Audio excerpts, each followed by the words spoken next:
Hello to my wonderful students. My name is Komal, your English teacher, and here I am again with another video. And today we'll be solving the question and answers of poem 5 of this particular book, First Light. And what is the name of the poem? That is Amanda. आज हम लोग जल्दी से देखेंगे Amanda के question and answers. हम लोग literary devices कर चुके हैं, एक्सप्लेनेशन देख लिया, हम लोग ने थीम देख लिया, मैसेज देख लिया. जितना भी कुछ हम लोगों को एक्सप्लेनेशन से रिलेटेड था, we have already seen that in the 2 videos. Today will be solving the questions. सबसे पहले हम देखते हैं फर्स्ट क्वेश्चन क्या है? How old do you think Amanda is? How do you know this? देखो, पूरी की पूरी पोएम में हमें ये नहीं बताया है कि अमांडा कितने साल की है या अमांडा किससे बात कर रही है. हम लोग अज्यूम कर रहे हैं with the settings, with the different sort of जो भी चीज़ें गिवन है उन चीज़ों के अकॉर्डिंग हम लोग अज्यूम कर रहे हैं कि अमांडा कितने साल की है और अमांडा किससे बात कर रही है. सबसे पहले I think Amanda is around 12 or 13 years old. It is clear from the acne she has. Usually boys or girls at this age have them on their faces. देखो, जब मैंने तुम लोगों को पढ़ाना शुरू किया था तब मैंने कहा था ना, अमांडा इज अ टीनेजर, छोटी सी टीन गर्ल है. तो यानी कि हम कह सकते हैं वो 12 या 13 साल की एक बच्ची है. और हम ऐसा क्यों कह सकते हैं कि वो टीनेजर है? Because she has एक्नेस. Do you remember her mother says, don't eat that chocolate, Amanda. Remember your acne, Amanda. So remember your acne, Amanda tells us that maybe, like it is more evident with her kind of, the kind of scolding she's getting from her mother for the acne. Yes, she's a teenager and she can be from 12 to 13 or 14 years of age. I hope this question is clear to all of you. Let us move to the next one. Who do you think is speaking to her? Again, this is a big question कि उससे बात कौन कर रहा है. हम लोग तो जनरली ये सोचते हैं कि वो मदर बात करे, बट वाई? फादर भी तो डांट सकते हैं, फादर भी तो बोल सकते हैं, लेकिन ऐसा क्यों है that we assume that it is only her mother? Let us see an explanation for that. One of her parents is speaking to her. Probably it could be her mother. देखो, एटलीस्ट एक parent उससे बात कर रहा है and हम ऐसा assume करते हैं that particular parent that who is talking to Amanda is her mother.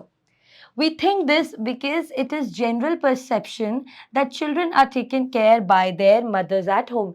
देखो, जिस तरीके के टॉपिक्स पे बात हो रही है, acne, homework, cleaning of the room, biting of the nails, cleaning of the shoes, mood, expression, sulking, these are the general topics जिस पे हमें एक्चुअली अगर हम जनरली देखें तो हमें हमारी मम्मियों से ज़्यादा डांट पड़ती है, क्योंकि 24 आवर्स हमारे साथ हमारी मदर्स रहती हैं अगर वो वर्किंग ना हो. तो आजकल का सिनारियो में तो मदर एंड फादर दोनों ही वर्किंग होते हैं.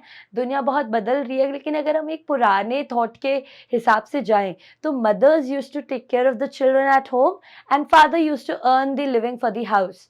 So that is why we can assume the kind of topics which are discussed and the way it is being told to a daughter, then maybe it is the mother who is speaking to Amanda. But it is up to you. If you want to assume it as a father, of course you can. Okay? तो ये अगर question आए, वैसे ये नहीं आएगा. एक बस एक एडिशन के लिए तुम लिख सकते हो, किसी एक बड़े क्वेश्चन का एक छोटा सा पार्ट हो सकता है, तो ये इस चीज के लिए तुम याद रख सकते हो. Next question. Why are stanzas 2, 4 and 6 given in parenthesis? देखो, ई लग जाएगा तो ये प्लूरल हो जाता है, और जैसे ही मैं इसमें आई लगा देती हूँ तो ये सिंगुलर हो जाता है. ठीक है, बस यही है. दोनों ही स्पेलिंग्स ठीक है बेटा.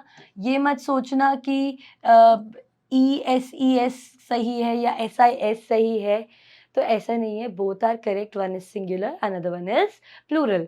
ये क्वेश्चन मैं तुम्हें पहले भी पढ़ा चुकी हूँ सेटिंग्स में.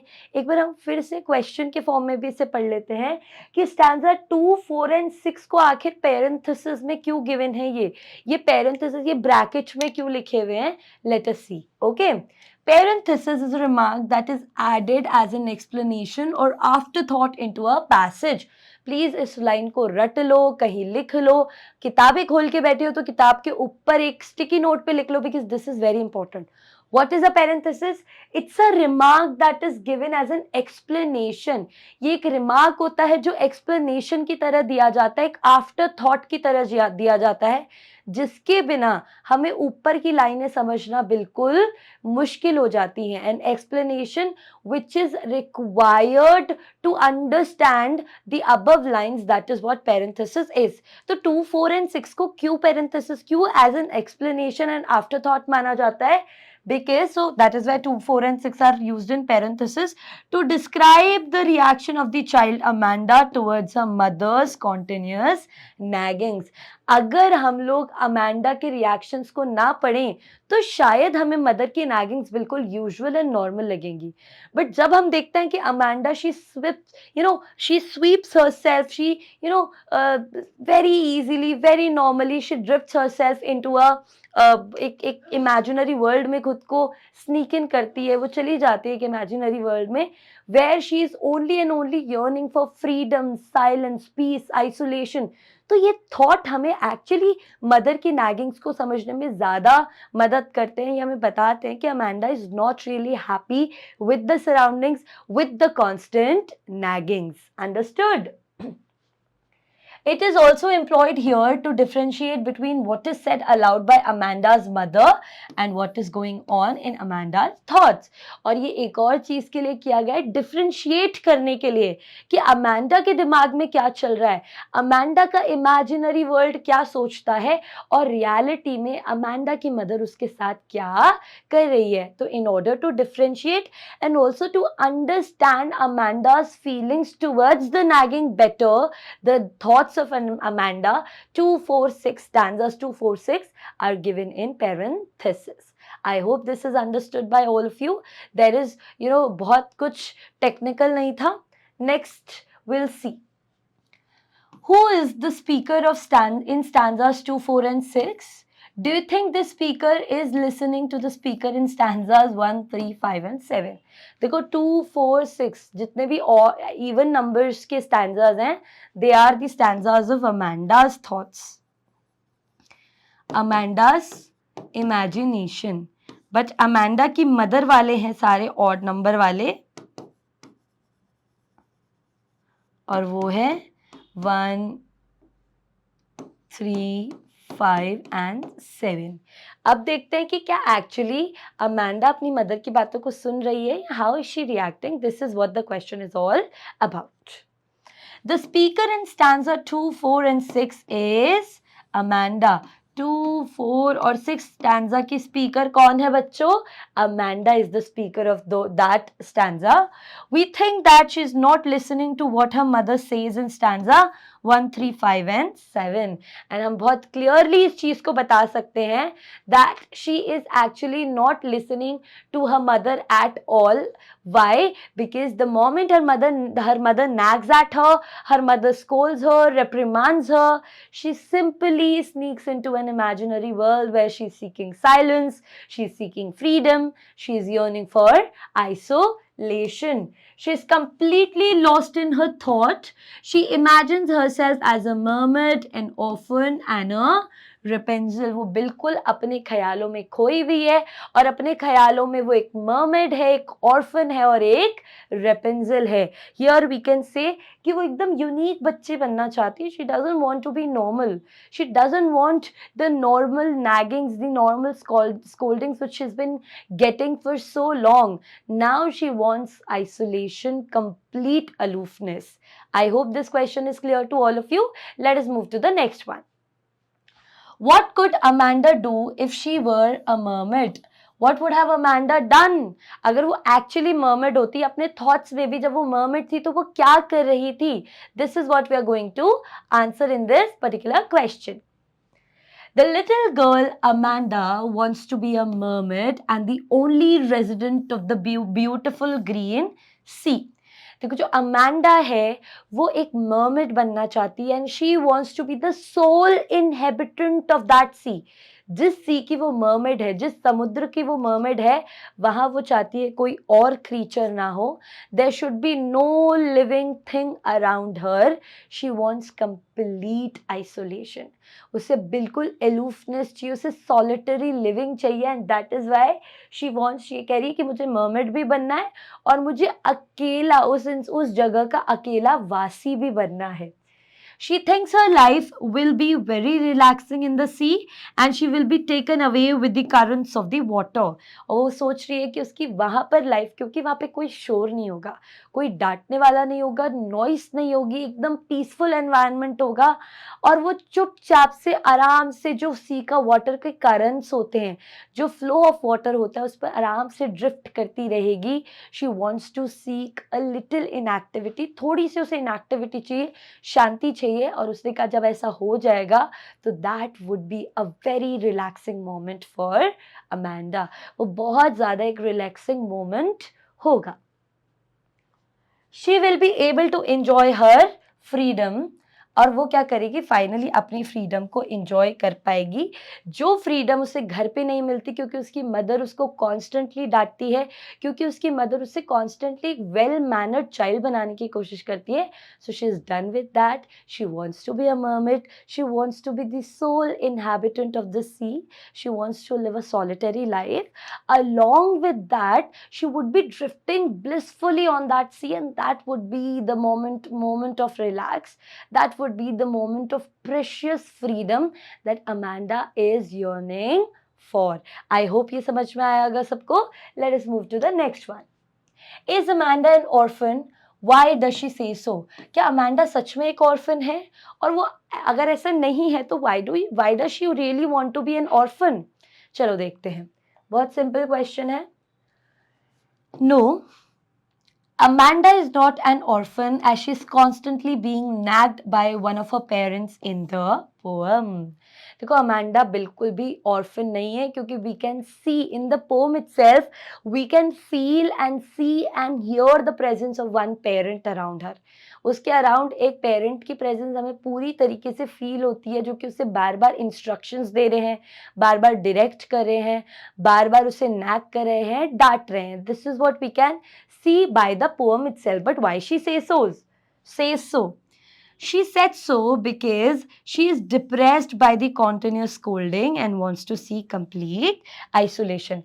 देखो मैंने उस दिन भी बताया था, Amanda really does not want her parents to die or something like that. No, she is not in the favor of being an orphan like that. Her parents should go somewhere else. No, what she wants is just complete silence. She wants her parents to calm a bit down.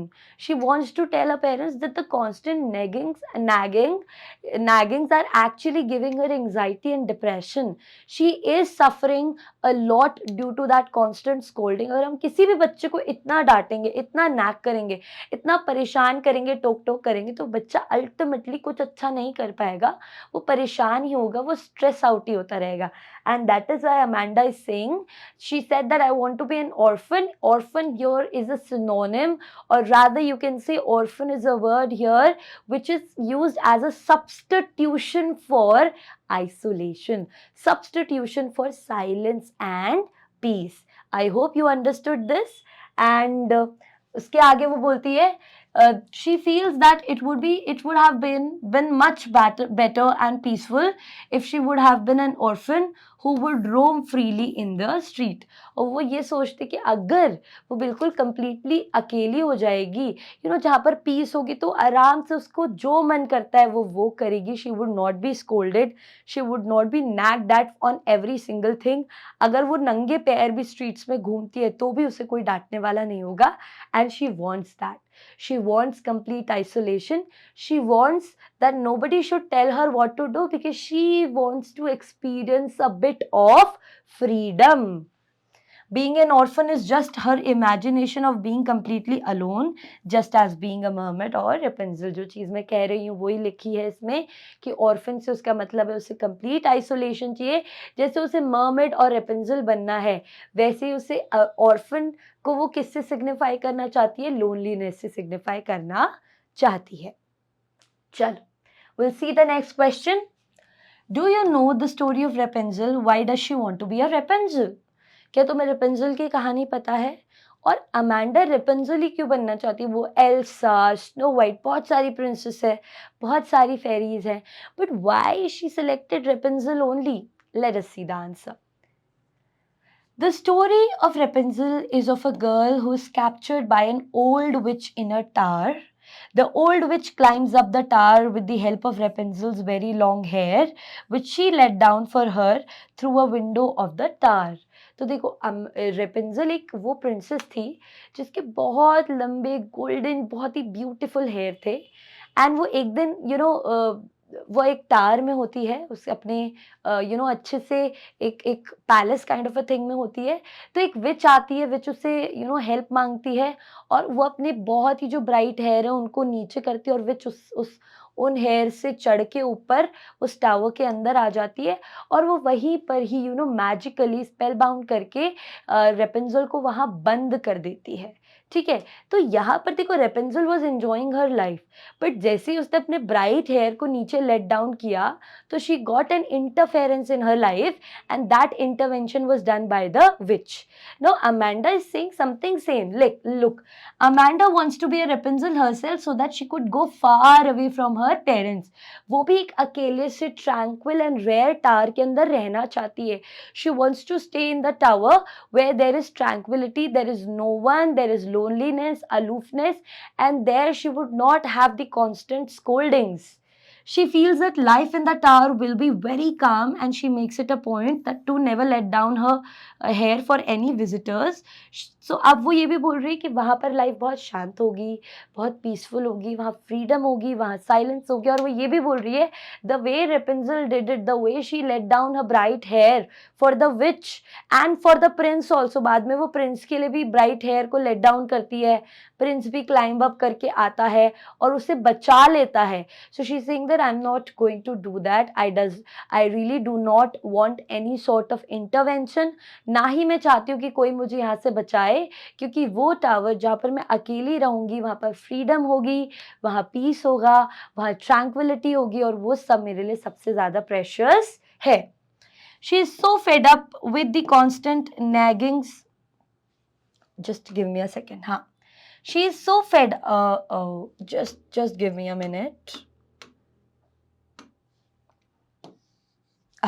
She is so fed up with the scoldings of her parents that she wants to live all alone in the tower with no one to tell her what to do.